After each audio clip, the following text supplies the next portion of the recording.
Okay, now we're going to get into the bones, the meat and potatoes, whatever you want to call it, the flesh. This is the structure. This is literally the bones that you tack your story onto. I shouldn't say literally, that actually means something different. But this is what we use in creating an outline in order to make sure that we're working to a plan. We need to predetermine that this plan is worth working toward, of course, and that's where structure comes in. That's where different structural guidelines come in. It doesn't really matter which one you use. I call these structural maps. You can create your own if you want. You can just totally make something up. Now, it'll help if you at least use something basic like Freytag's pyramid or the three-act structure that Aristotle gave us, and before him we were using for millennia. Because this is how humans interact with story. This is how we tell stories. This is how we like to receive stories. This is how we understand the world around us through story. That's called structure. And a lot of times these structures look very similar. I've put a bunch up here.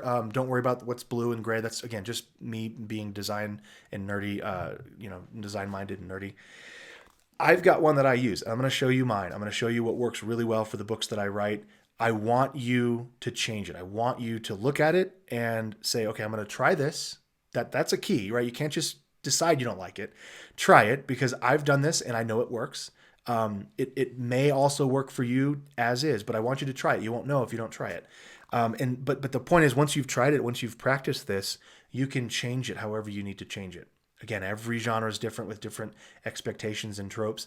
Most of the time, this structure that I'm going to give you is going to work for your genre, whatever it is. It will give you a good book if you know how to write and you can put characters in it and develop a plot that's fun. Usually in genre, whether it's romance or sci-fi or space opera or thriller, the structure can be the same throughout those. And our nuance, our genre actually comes in through the characters and the tropes of the pacing and plot points. Or I shouldn't say plot points, plot ideas, right? So happily ever after can happen in any structure, but that's a genre expectation for sweet romance, right? So when I say, hey, this structure will work for any book, I mean any book, any genre. And I'm talking commercial fiction here, genre fiction.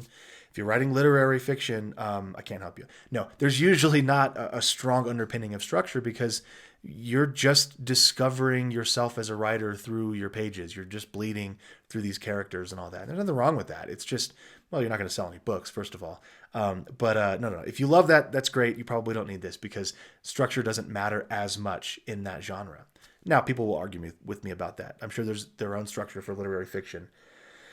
But we're not doing that. We're talking about genre fiction.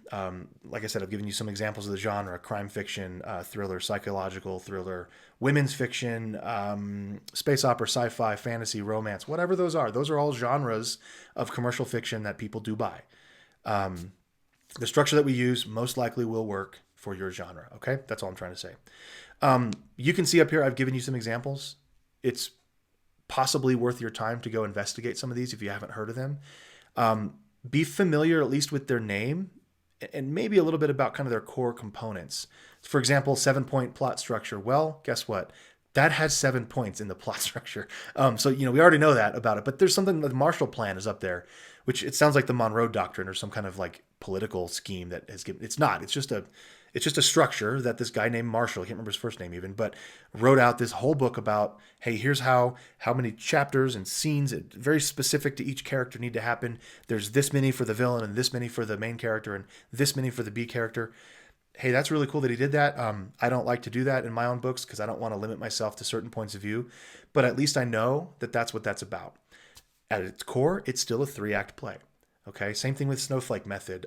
Randy Ingermanson came up with this concept. It works really, really well for the types of books he was writing, and I've used it, and it's fun. It's a little bit more convoluted than I want it to be, so I don't use it. I've made my own. But again, at its core, it's the 3-act play. It's the Freytag's pyramid in some sense. Hero's Journey, same thing. There's 12 plot points, something like that in there. Story Fix, that's from Larry Brooks. Romancing the Beat is a great one. It goes hand in hand a lot of times with Save the Cat. They're pretty similar in my opinion. Poetics is kind of its own little thing, but it's fun to look into and explore and just see sort of how we can build these almost like the snowflake method from the inside out, right? So look at these and explore some of these structures. Know what they are. If you've got extra time, you want the extra bonus credit at the end of the semester, you'll read a book about each one of these and understand what it's about. There's 1,000 others. Pick the one that you like most and move on, because I'm going to show you what mine is. We're going to use an altered arrangement of what's called Save the Cat, or the beat sheet from Save the Cat. Now, this is Blake Snyder's book, and he was a screenwriter and taught screenwriting, screenplay. He was very good at teaching screenplay, and this structure has become very, very common in not just screenplay and television writing, but also in novels and fiction. I don't use the exact one you see here. This is from another website, but this is essentially Blake Snyder's Save the Cat. My structure leans very heavily on Save the Cat. So it's, if you have nothing else to do, or you don't want to read all these other books, at least pick up Save the Cat, because some of the language that I'm going to use is his, and some of it is very similar structurally. And then I've made up my own, and I'll show you some of my own little plot points and beat points in here. But this would be a good thing to print out. I think I have this in the workbook. I can double check, but this would be a good one to print out and just stick on your wall, because this is, if you have to internalize anything in this course, this would be the thing. Know where these things happen. Know kind of what things look like. Look how much space there is between the B story and the midpoint and all is lost. Wonder what happens in there. We're going to talk about that, okay? We're going to go into why there's some space there, and why it's called the promise of the premise, and why we also call it the muddy middle, or the muddle.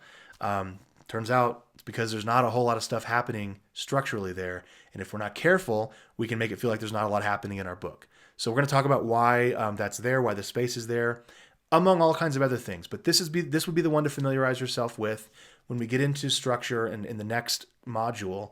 This is going to be really, really important, okay? I hope that makes sense. Bottom line, do some homework. Go read some structural books. Save the Cat would be the one I'd put at the top of the list, because we're going to use a lot of Blake's stuff in this course. And then 2, just know that we're going to change it, because I'm going to show you mine, which is a little bit different. And you know where I'm going with this. You're going to make your own at some point. May not be during this course, but you may do this and realize, you know what? I don't really agree with the catalyst thing. Hint, hint, I don't either. So we can get rid of that kind of stuff. But you can't know that until you've done it.